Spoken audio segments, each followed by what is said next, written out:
대사관과 경찰서에 난입한 혐의 등으로 구속 상태에 있는 캡틴 아메리카 복장의 유튜버 안모 씨의 정체가 드러났습니다. 토종 한국인입니다. 네. I have a message to the Chinese government. 네, 이 유튜버의 국적이 중요한 이유는 이렇습니다. 그동안 안 씨가 미군 소식통과 CIA 요원을 사칭해서 가짜 뉴스를 양산해왔기 때문입니다. 선관위 연수에서 중국인 간첩 99명이 체포됐다는 기사와 중국 간첩단이 국내 여론조사에 관여했다는 기사 등이 대표적입니다. 모두 부정선거 음모론을 강화하는 내용이었습니다. 그런데 오늘 경찰은 안 씨의 국적이 미국도 아니고 한국에서 육군 병장으로 만기 전역했다고 밝혔습니다. 단순한 해프닝이라고 웃어넘기기엔 사안이 간단치가 않습니다. 안 씨가 미군 관계자인 척 증언했던 기사는 대통령 탄핵 심판에서 계엄을 할 수밖에 없었던 이유로 인용돼 왔기 때문입니다. 민주주의의 근간을 세우기 위한 어쩔 수 없는 선택이었습니다. 연수원에 있던 중국인들 90명이 미국 오키나와 미군 부대 시설 내에 가서 조사를 받았고 부정선거에 대해서 다 자백을 했다는 그런 뉴스가 나왔습니다. 그럼에도 내일 최후 변론을 하는 대통령이 여전히 부정선거 음모론을 피력할지 주목됩니다. 지금의 상황에 대해 블랙 코미디라고 해야 할지 비극이라고 해야 할지 모르겠습니다. 예, 안모 씨의 국적과 수사 상황을 오늘 경찰이 간단히 브리핑을 했고요. 이와 함께 알려진 소식이 있습니다. 서부지법 사태로 입건된 피의자 10명에 대한 조사를 경찰이 마쳤다고 합니다. 일단 정광훈 목사와 관련됐다고 단정하기는 어렵지만 관련성이 있다고 추정되는 인물들이다라는 게 오늘 경찰의 설명인데 10명이나 되네요? 네, 그렇습니다. 일단은 지난번 서부지법 침탈 백색 테러가 있었는데 정말 이 대한민국 헌정사에서는 있어서는 안 될 일이 일어났죠. 근데 그 당시에 이 서부지법을 침탈했던 이들이 외쳤던 거는 국민저항권이 주를 이뤘습니다. 그리고 그 국민저항권을 입에 올렸던 사람은 광화문에서 극우 성향의 지지층을 추동하는 정광훈 목사 입에서 나왔던 것이죠. 물론 일부 국민의힘 의원들의 입에서 나왔고 석동원 변호사 입에서 나왔던 걸로 제가 기억하고 있습니다. 그러니까 국민정권을 바탕으로 해서 저런 정말 폭동을 일으켰는데 사실상 눈에 띄었던 거는 특임 전도사, 사랑의 교회 특임 전도사도 당시에 이제 영장 전담 판사의 집무실을 쳐들어갔던 것들이 밝혀졌고 그렇게 따졌을 때는 직접적 관련성도 있겠으나 일단은 정광훈 씨가 여러 가지로 이 서부지법 폭동에 있어서 아예 관련이 없다고 볼 수는 없거든요. 예. 그래서 저는 이 시작점 자체가 분명히 있을 건데 저는 경찰의 수사가 너무 미온적이지 않냐. 저는 당시에도 얘기했지만 서부지법 침탈은요 절대 있어서도 안 되고 이 일에 대해서는 엄단을 통해서 국민들에게 이런 일을 하지 못하도록 경종을 울려야 되는 사안인데 지금 계속해서 이게 관련이 있다 없다 정도의 수사 속도를 가지고는 이게 국민들한테 뇌리에서 잊혀질 수 있다. 예. 라는 측면이 있어서 조금 더 단호하고 속도감이 있는 그런 정광훈 씨에 대한 수사가 이루어져야 되겠다. 라는 좀 말씀을 좀 드리고 싶습니다. 예.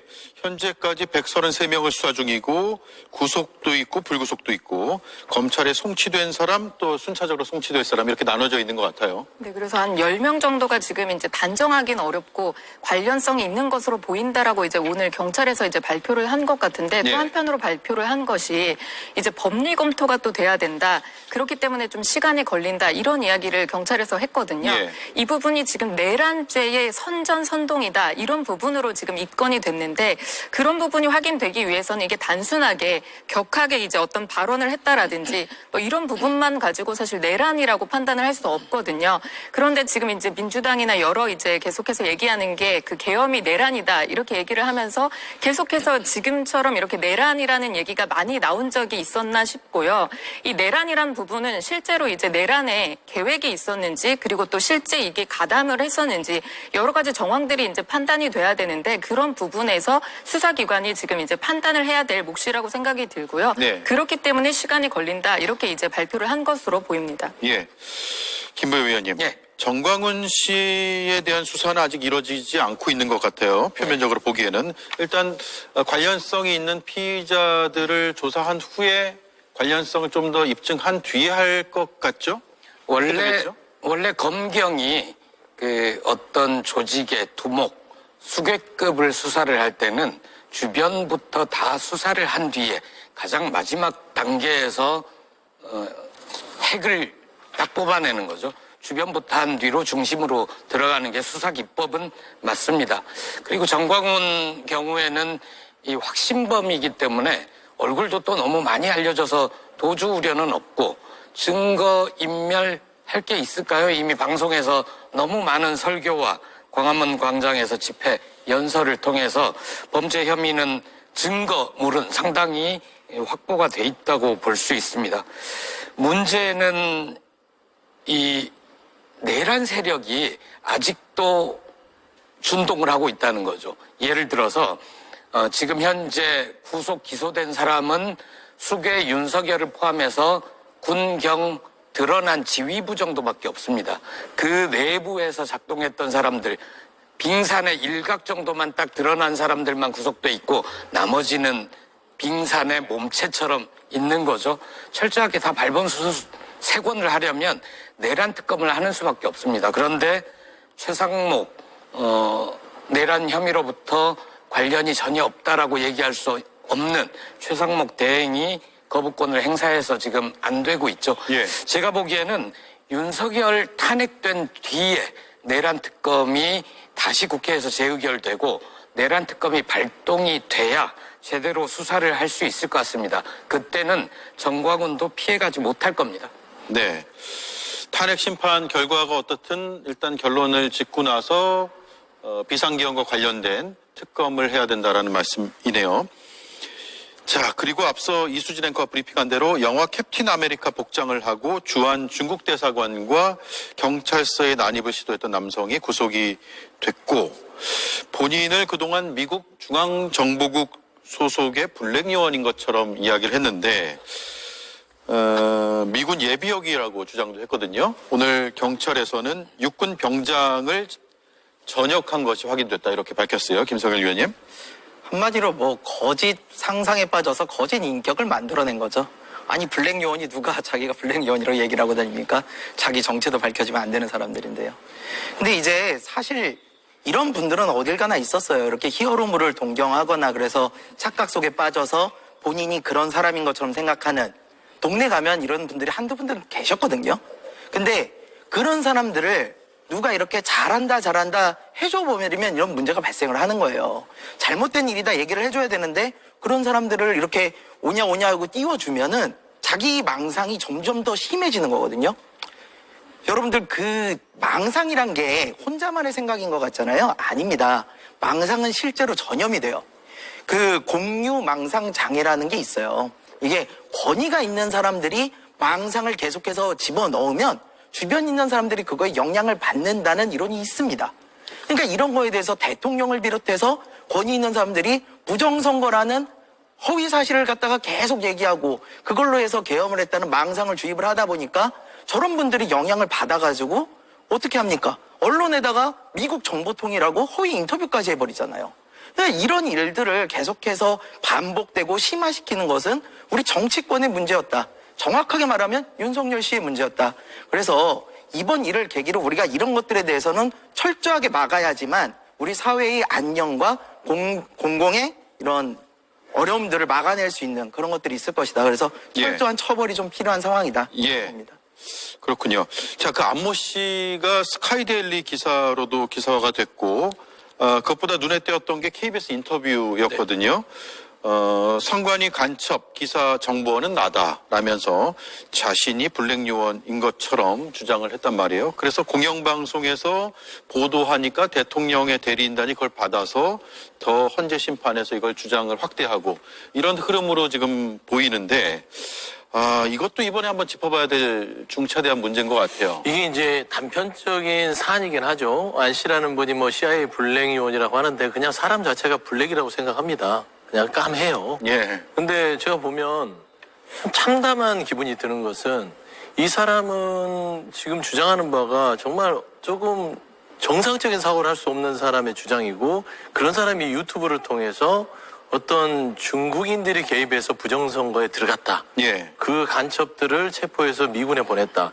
이걸 유튜브로 얘기를 한 사람 아닙니까? 예. 그리고 이거를 또 언론 스카이데일리인가요? 그쪽에 이제 제공을 해서 기사를 했다라고 본인 입으로 이야기를 하는데 여기까지는 그냥 조금 허황된 망상에 빠진 사람의 그냥 허황된 주장으로 끝났으면 이게 하나의 그 안에서의 사회의 아주 일부분의 사람들의 허황된 주장이라고 할 텐데 이거를 지금 현재 비상계엄의 근거로 쓰고 있다는 게 너무나 참담합니다.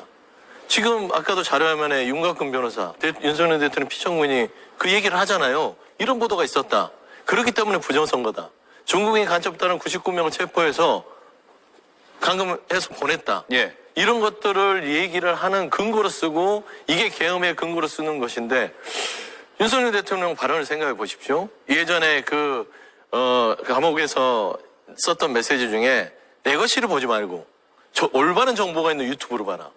그러니까 이런 유튜브를 맹신해서 여기까지 다다랐다고 봤을 때는 대한민국이 지난 3년 동안 얼마나 많은 시간을 허비했고 얼마나 망상 속에서 그 우리가 모르는 사이에 호적됐는지 저는 그걸 보면서 이 단편 하나로만 끝나지 않는다는 게 더 국민 한 사람으로서는 참 참담하고 비참할 수밖에 없는 상황이다. 예, 법률적으로 어떻습니까? 이게 안 씨가 허위 사실로 인터뷰를 했단 말이에요. 그걸 검증을 못한 언론의 법적 책임이 있나요? 아니면 당사자도 문제가 될 수 있나요? 만약에 이게 지금 사실로 밝혀진 건가요? 이게 지금 스카이데일리에 이제 본인이 인터뷰를 한 내가 이제 제보를 한 사람이다라고 이제 안모 씨가 주장을 하고 있는 그런 상황으로 이제 알고 있고요. 만약에 법률적인 부분을 물어보셨으니까 만약에 그 부분이 문제가 된다면 이게 언론사라는 거는 상당히 중요한 역할을 하고 있고 그렇기 때문에 언론의 자유가 상당히 중요한 겁니다. 네. 왜냐하면 또 그 전에 또 전제가 돼야 되는 건 지금 앵커님이 말씀하신 것처럼 제보자가 제보를 했다 하더라도 그 한 사람의 말을 믿고서 이거를 언론으로 기사를 하는 게 아니라 엄청나게 또 많은 이제 또 확인을 거쳐서 이게 제보를 받아서 이제 기사를 하게 되잖아요. 그런 네. 부분에 있어서 언론사의 책임이 상당히 중하다 이렇게 보이고요. 이게 만약에 법적으로 문제가 된다라고 한다면요. 이게 또 스카이데일리가 그 이재명 대표가 꼭 집어서 이 부분에 대해서 이제 그 얘기를 해가지고 이 부분의 전체 이제 신문에서 이 광고가 빠졌던 그 신문사이지 않습니까? 그렇기 때문에 이런 부분을 보면은 다시 한번 그 언론사의 책임이 얼마나 중요한지에 대해서 다시 한번 이제 할 수 있고요.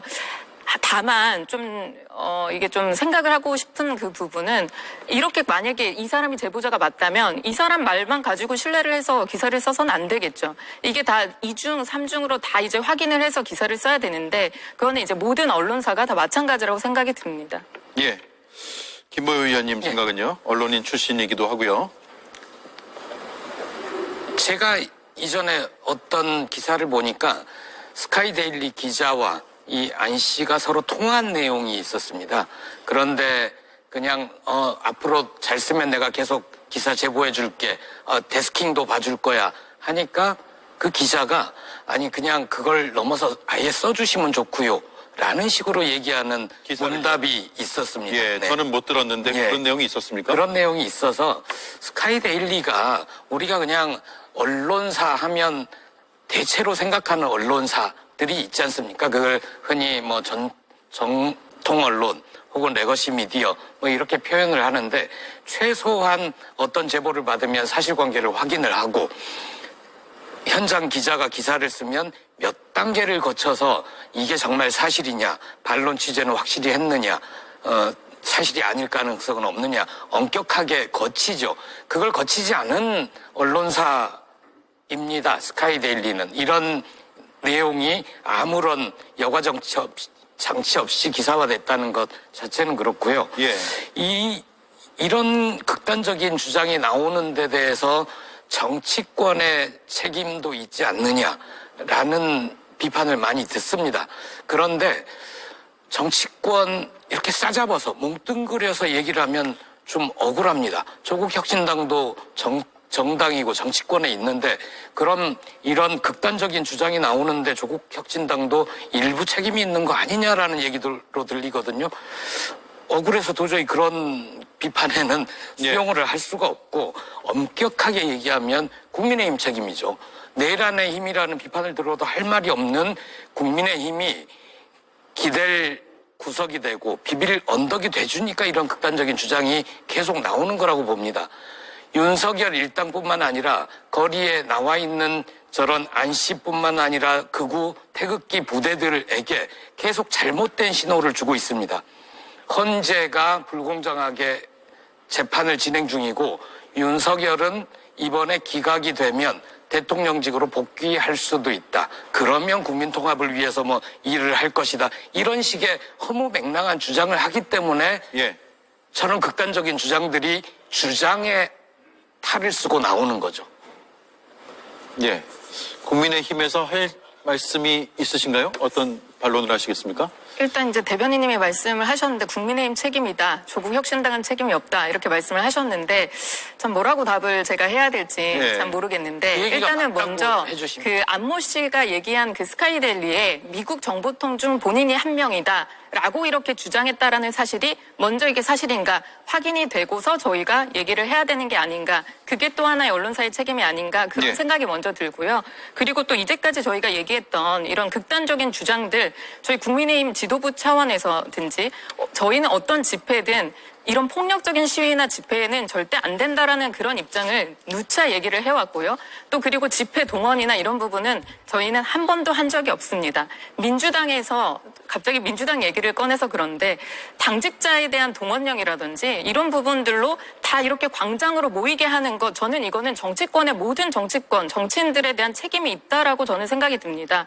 저도 대변인이고 정치인의 한 사람으로서 말씀을 드리고자 하는 건 광장에 나와서 목소리를 국민들이 높이지 않을 수 없기 때문에 이렇게 나온다는 거 그런 부분을 하나 지적을 하고 싶고요. 이런 부분에 대한 책임이 그럼 광장으로 국민이 모이게 하는 책임이 누구에게 있느냐 하면 이거는 동원하지 말아야죠. 동원하지 말고 스스로 나와서 하는 것은 막지 말아야죠. 저는 그렇게 생각합니다. 이것이 자유민주주의가 아닐까라는 생각이죠.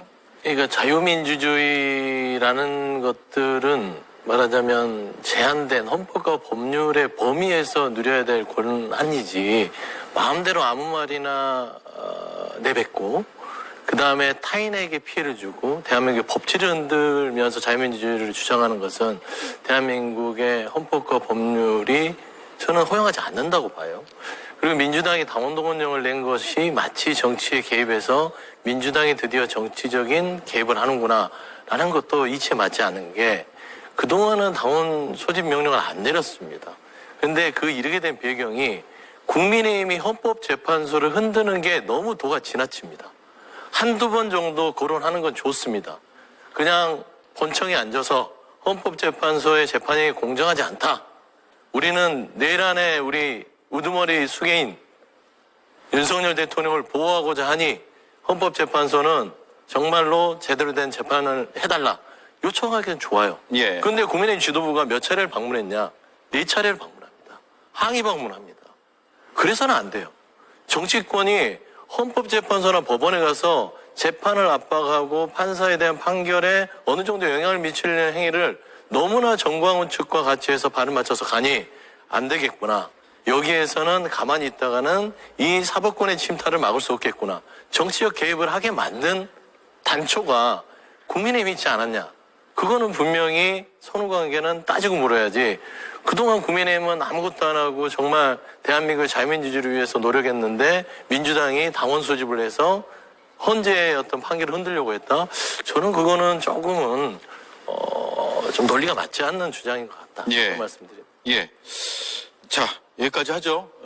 시청자들이 판단하실 것 같고요. 김성일 위원님. 네. 서울경찰청이 탄핵 심판 선고일 당일, 지금 언제 선고할지 모르는데 네네. 일단 선고를 한다면 그 당일에 가포 비상 발령을 내릴지를 검토하고 있다라는 것도 오늘 새롭게 나온 소식이거든요. 그만큼 광장도 분열돼 있고 그 결과가 어떻든 굉장히 여론이 과열될 수도 있다. 이런 판단인 것 같아요.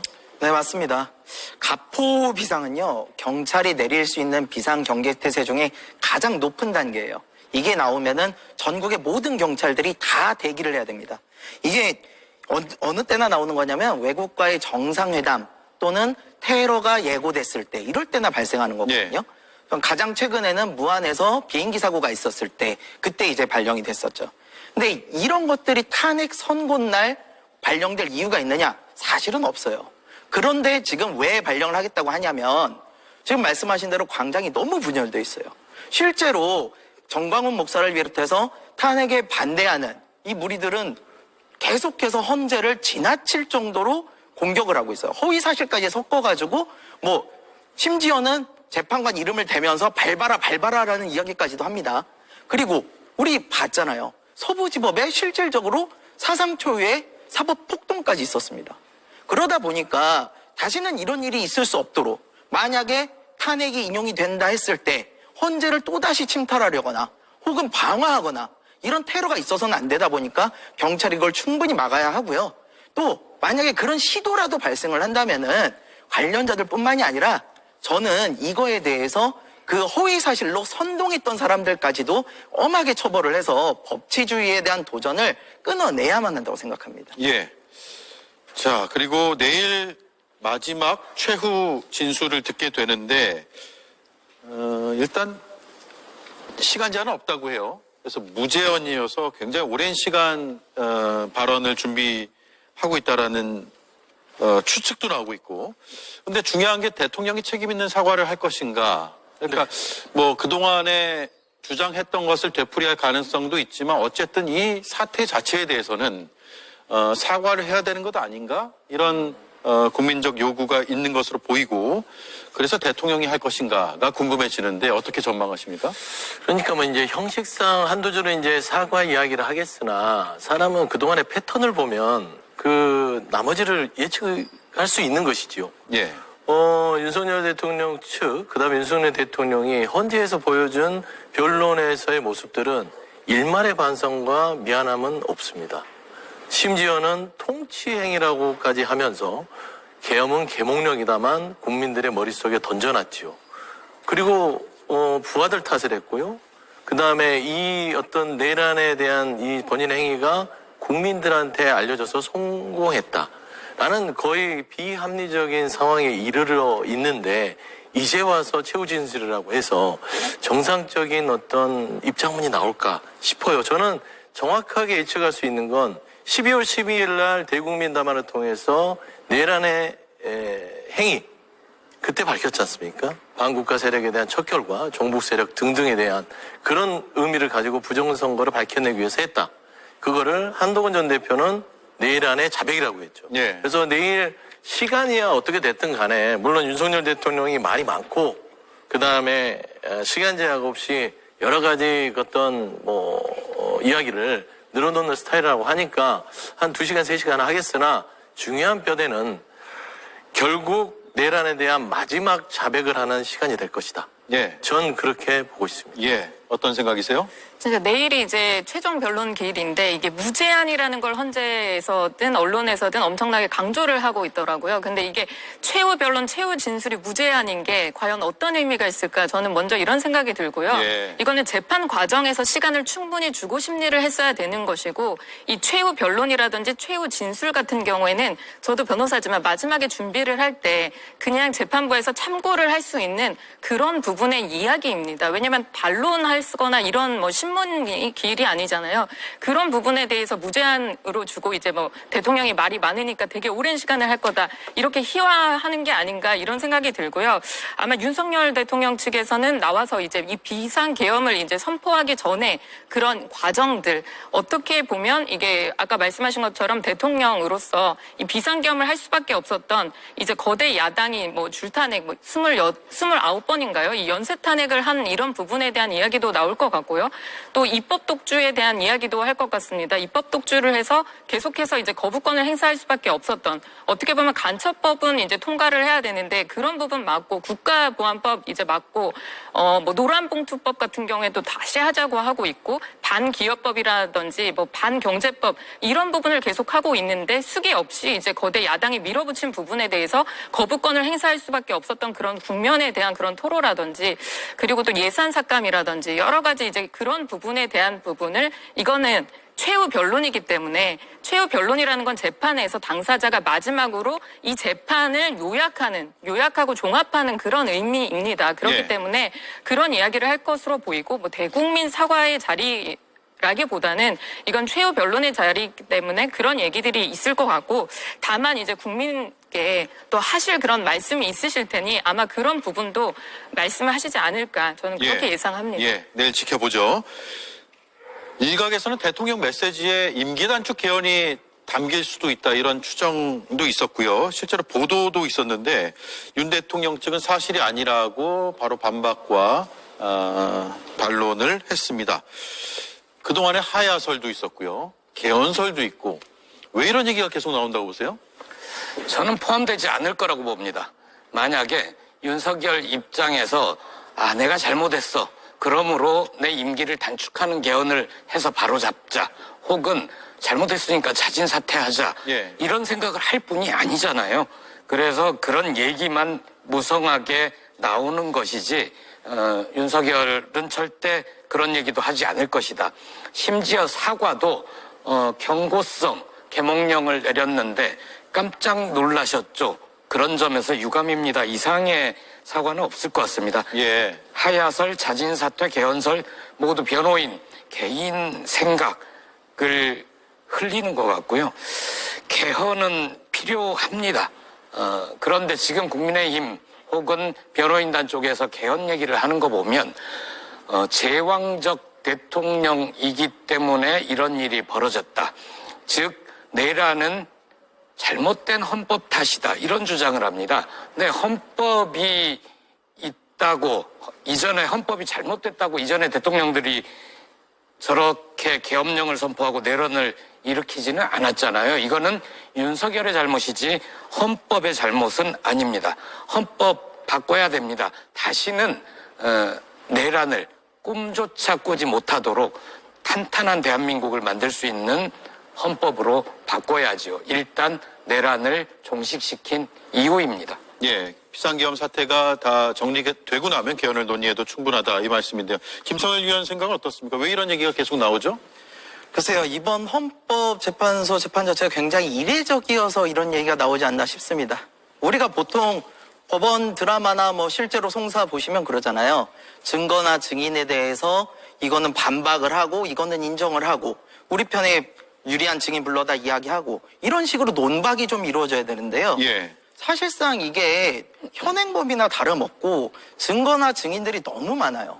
그러다 보니까 사실 변호사들 입장에서도 좀 답답한 부분이 있을 겁니다. 그럼 판결의 내용을 뒤집기가 쉽지 않을 거예요.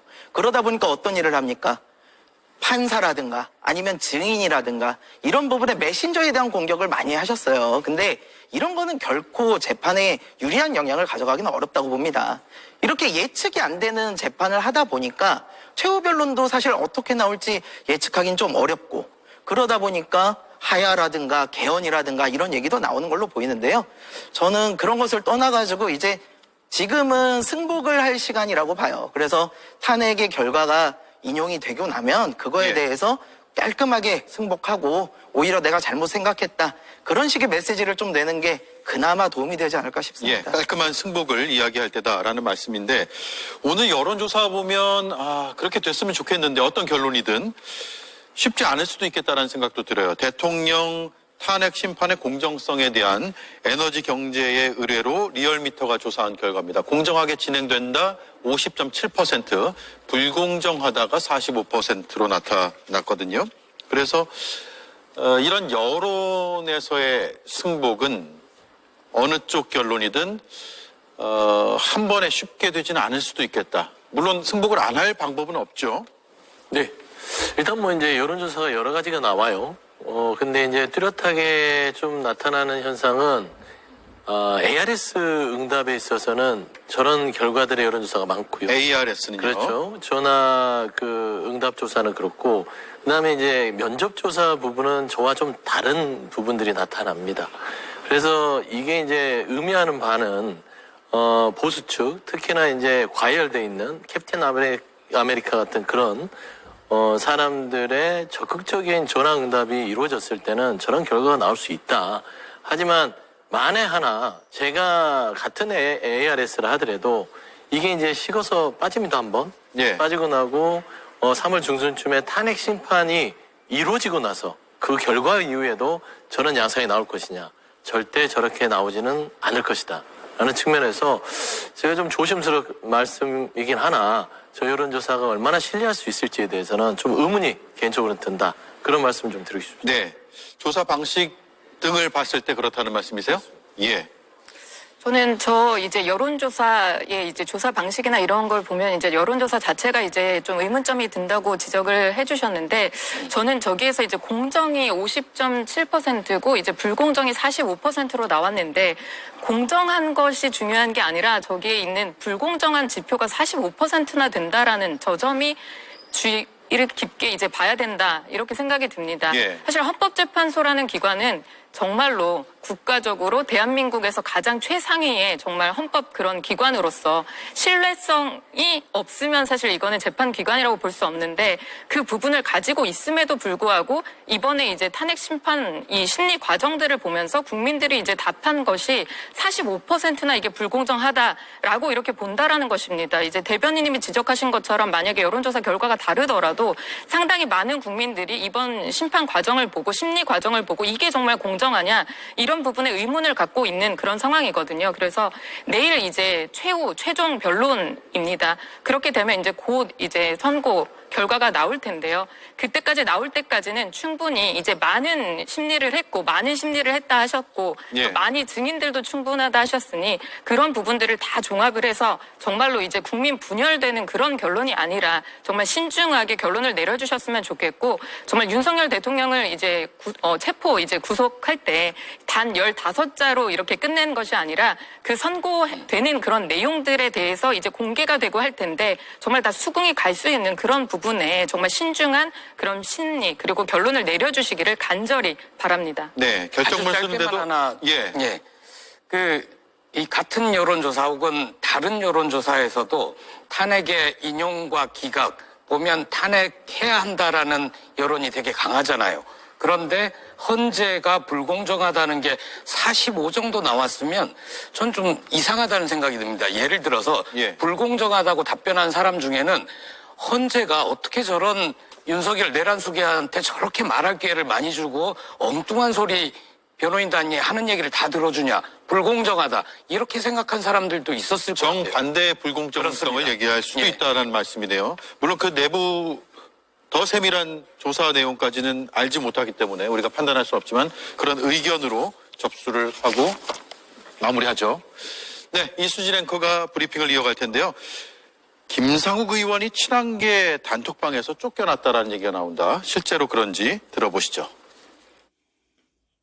광주 금남로는 불법 비상계엄 또 독재에 맞서서 시민들께서 피를 흘리며 항쟁하셨던 곳이고 또 계엄군에게 학살당하고 또 그 사실이 은폐되었던 역사적 아픔의 현장이자 대한민국 민주주의의 상징과 같은 곳입니다. 이곳에서 2025년에 계엄을 찬성한다 또 계엄군이 십자군이란 표현이 나올 정도의 일이 있었다는 것은 너무나 잔인한 일이라고 생각합니다. 또한 민주주의의 본질에 대한 모욕이자 훼손이었다고 생각합니다. 국민의힘 김상욱 의원이 광주 5.18 민주묘역에 참배를 했습니다. 민주주의의 상징 광주에서 계엄에 찬성하고 탄핵에 반대하는 집회가 열린 것이 선을 넘었다며 송구하다는 인사를 하기 위해서라고 합니다. 또 광주에서 김경수 전 지사도 이렇게 만났습니다. 네, 반갑습니다.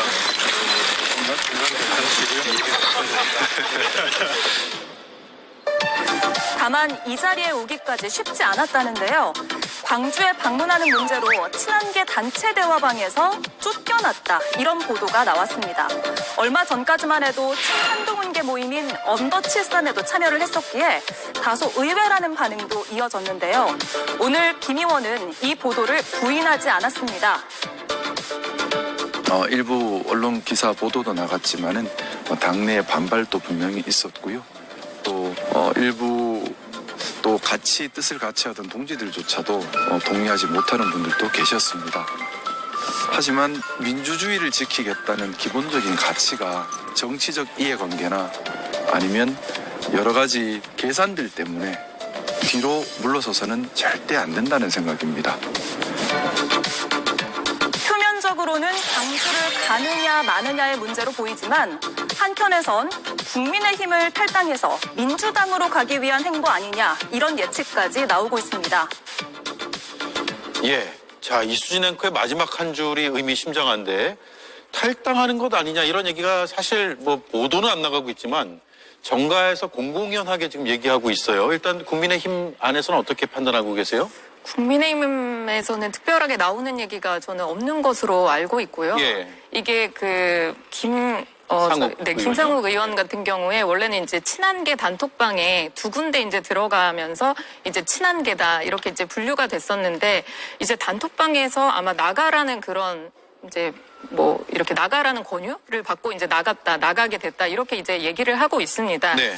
이 부분에 대해서 제가 이제 뭐 논평을 만약에 하자면 대한민국에서는 어떻게 보면 정치가 지금 정당 정치로 되어 있기 때문에 국민들이 이 정당을 믿고 이제 정당에 이제 어떻게 보면 투표를 하는 그런 제도가 되어 있고 정당의 목소리를 내는 것이 이제 의원들의 분명히 이제 헌법기관으로서 개인의 의견도 있겠지만 정당의 의견도 이제 내는 그런 부분이 있는 것으로 저는 생각을 하고 있습니다. 네. 그런데 이제까지 김상욱 의원 같은 경우에는 친한계 의원들과도 잘 어울리고 이제 그 안에 언더73 이렇게도 다 들어가고 했는데 사실상 절연이라고 이제 표현한 것을 다 인정을 한 그런 부분들이 어떻게 보면 계속해서 이제 나와 이제 의견이 다른 것은 뭐 확장성의 문제 이런 게 아니라 어떻게 보면 정당이라는 것은 그 이념성도 중요하고 그 정체성이라는 게 상당히 중요하다라는 그런 생각이 드는데 이 김상욱 의원 같은 경우에는 계속해서 당과 다른 목소리를 내고 있고 마찬가지로 그 친한계 단톡방에서도 어떻게 보면 언더73이라든지 뭐 그 단톡방에 있는 그러니까 그 모임에 있는 그 사람들의 목소리로 비춰질 수 있는데 아닌 목소리를 이렇게 개인이 많이 내다 보니까 그 안에서도 이제 어울리지 못하고 나가는 것이 아닌가 이런 생각이 들고요. 뭐 민주당으로 간다 이런 얘기들을 당에서 들어본 적은 사실 없습니다. 예.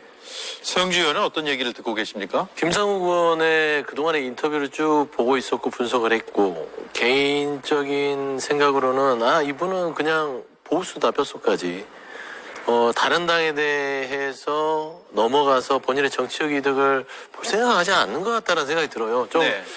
어떤 측면에서는 순수하다. 그러니까 초선의원으로서 정치에 들어왔을 때 정치의 본연의 교과서적인 얘기를 본인이 지금 실천하고 있는 게 아닌가. 예. 라는 생각이에요. 좀 해맑다고 해야 될까요? 근데 지금 현재 국민의힘이 처한 상황이 내란에 동조하고 극우화 돼가고 있는 상황에서 김상욱 의원 자체가 뭔가 본인은 진보 보수를 떠나서 내란에 동조할 수 없는 민주주의를 지키겠다. 그게 보수의 가치다. 라고 외치는 겁니다. 네. 그러니까 친한계 내에서 좀 이렇게 그 밖으로 내쫓김을 당한 부분에서는 저도 좀 놀랍긴 했어요. 친한계가 어떤 여러 가지 당내에서의 헤게모니 싸움을 위해서 김상욱 의원의 뜻을 같이 갈 수 없구나. 여기도 어차피 표 계산하는 곳이구나. 탄핵을 찬성한다는 친한계지만 여기 또한 당내 경선을 생각하고 있는 거 아닌가라는 네. 것인데 정치의 전체적인 모습을 봐서는 이게 본인들 내부에서도 서로 다름을 인정하지 못하고 그 한 명의 목소리조차 용인하지 못하면서 그래서 뭐 나가라. 권선동 의원도 아마 김상욱 의원한테 탈당 권유를 했던 걸로 기억나는데 예. 그와 같은 일을 똑같이 친한계들이 한다면 국민의힘 희망이 없구나. 그러면 그 안에서 다름도 못 인정하면서 그 108명 중에 한 명이잖아요. 그러면서 무슨 그 국민들 중에는 다양한 스펙트럼이 있을 건데 그 국민들의 통합 의지를 어떻게 얘기할 겁니까? 저는 정당은 자고로 어떤 다름을 가지고 그 안에서 포용과 통합을 했을 때만 스스로의 가치를 높이고 그거를 국민들한테 보여줌으로써 다른 생각을 가진 국민들도 그 정당을 신뢰하게 만드는 그 게임입니다. 그런데 제가 봐서는 김상욱 의원의 저런 친한계에서의 단톡방 톡이라고 해야 되나요? 출방 조치 자체, 출방 조치는 출방? 조금은 굉장히 좀 아쉬운 부분이 크다라고 좀 말씀드리고 싶습니다. 예. 저는 이런 부분을 이제 민주당 대변인님께서 말씀을 하신다라는 게 사실 좀 와닿지가 않는 부분이 있고요. 어떻게 보면 민주당에서 한 목소리를 내지 않으면 이재명 대표의 목소리와 다른 목소리를 내면 그 부분은 진짜 가만히 두지 않잖아요. 그런 부분에 대해서 저는 사실은 비난을 받아야 될 것은 사실 민주당이라는 생각이 들고요. 그렇기 때문에 이제 김상우 의원이 민주당으로 가는 것이 아닌가 이런 얘기까지 나오는 것 같고요. 또 어떻게 보면 김상우 의원이 말하는 민주주의가 그렇다면 상당히 편협한 것이 아닌가 이런 생각이 들기도 합니다. 왜냐하면 광주에 가서 이제 그러면 광주라는 것은 특정 세력만의 뭐 그런 장소이고 또 다른 그런 보수는 발을 들여놓을 수도 없는 그런 장소란 말인가 이런 생각이 들고요. 또 그렇게 민주주의를 봐서는 안 된다라는 생각이 드는 게 그곳에 모인 그 사람들이 국민들이 좌파 뭐 진보가 아니라 보수라는 그런 우파의 사람들이 모였다라는 것만으로 이게 안 된다 그렇게 받아서는 안 된다고 생각이 들고 이게 자유민주주의를 목소리를 높여서 하고 있잖아요. 그런 부분에 대해서 김상욱 의원도 좀 들어야 된다 이런 생각이 들고 민주당에서도 정말 생각을 해봐야 될 문제다. 정말 나와 목소리가 다르다고 그렇게 배척하고 누구를 찍고 이렇게 괴롭히고 이렇게 해서는 안 된다. 정치는 그렇게 가서는 안 된다. 저도 마찬가지로 동의합니다. 그리고 제가 두 가지로 답을 해야 될 것 같아요. 첫 번째, 민주당이 서로 다름에 대해서 어떤 여러 가지 폭력적인 부분들을 행하고 있지 않냐. 여러 그런 가성 지지층이 있지요. 저는 줄곧 민주당 내에서 있으면서 그 부분에 대해서 비판을 했습니다. 통합과 포용 부분을 얘기했었고요. 최근에 김경수 전 지사가 통합 포용에 대해서 이재명 대표도 그걸 받아들여가면서 당이 변해가고 있는 거예요. 그런 다름 정도는 받을 수 있는 폭넓은 당이라는 말씀 드리고, 두 번째는 보수가 집회했다고 해서 뭐라고 하는 게 아닙니다. 내용이 중요하죠. 대한민국에 있어서의 민주화의 성지이고 내란의 어떤 그 행위, 전두환의 이 총칼 앞에 많은 무고한 시민들이 피를 흘려서 정말 그 아픔을 간직하고 있는 광주에 가서 지금 내란의 행위를 찬성하고 동조하는 사람들이 가서 비아냥을 한다. 그게 저는 자유민주주의와 민주주의의 가치에 부합된다면 국민의힘은 희망이 없고 내일이 없다라고 생각합니다. 알겠습니다. 여기까지 하고요. 친한계 얘기를 하면 또 많은 의견을 내고 계신 조국 혁신당과 개혁신당의 시각도 궁금합니다. 한 말씀씩 들어볼까요? 5.18 문제는 저는 국민의힘에서 이미 정리된 문제라고 생각을 했습니다. 김종인 비대위원장 시절 그리고 이준석 대표 시절 5.18 정신을 헌법 전문에 담겠다. 그리고 광주 가서 묘역도 가고 비석도 쓸고 그러지 않았습니까? 그런데 광주에 가는 문제 합의하지 않았다. 혼자 맘대로 간다. 그 광주에서 열린 계엄 반대 집회에 대해서 사과했다. 이런 것 때문에 방출한다. 친한계 그리고 2달 동안 책 쓰고 다시 돌아오겠다는 한동훈 전 대표 볼 것 없다고 생각을 합니다. 오히려 친한계라면 우리가 다 바빠서 같이 가야 되는데 못 가니까 김 의원이 가서 우리의 목까지 사죄 말씀드리고 참배를 제대로 하고 오라. 칭찬하고 격려를 해줘야죠. 그런데 합의하지 않은 일정이라고 방출한다? 전 말도 안 된다고 생각을 하고요. 예. 아까 스카이데일리 얘기를 했지만 이날 계엄 아니죠. 탄핵 반대 집회에 뿌려진 스카이데일리 일면 제목을 보셨습니까? 광주 5.18 광주는 DJ와 북한군의 합작 공작으로 일어난 폭동이다. 이런 식으로 냈던 신문이 그 자리에 뿌려졌고 계엄군을 십자가로 얘기를 하면 당시에 계엄군에 맞섰던 광주 시민들 이번에 맨몸으로 계엄군을 막았던 시민들은 악마가 되는 겁니까? 말도 안 되는 주장에 대해서 반대하고 대신 사죄한 김 의원의 용기를 칭찬합니다. 예. 네, 정치는 갈등을 만들어내는 게 아니라 해소하라고 있는 겁니다. 네, 광주가 어떤 곳입니까? 정말 우리는 상상하기조차 힘든 그런 아픔을 가지고 있는 곳이거든요. 한강 작가 소년이 온다. 거기 보면은 얼마나 잔혹한 그런 상황들이 묘사가 되어 있습니까? 근데 그런 아픔을 평생을 안고 가는 사람들이 사는 곳이에요. 거기까지 가서 꼭 계엄 찬성, 탄핵 반대 집회를 해야 했을까요? 그것도 타 지역에 있는 분들까지 버스로 동원해서 했잖아요. 이게 곧 무슨 뜻입니까? 그냥 싸우자고 가는 것밖에 안 될까요? 안 되지 않을까요? 그러니까 광주 정신을 자꾸 독점하지 말아라고 이야기를 하는데요. 광주 사람들이 광주 정신을 독점하는 게 아니에요. 국민의힘 측에서 광주 정신을 인정을 안 하고 있는 겁니다. 그거 뛰어넘어야 돼요. 그게 새 정치입니다.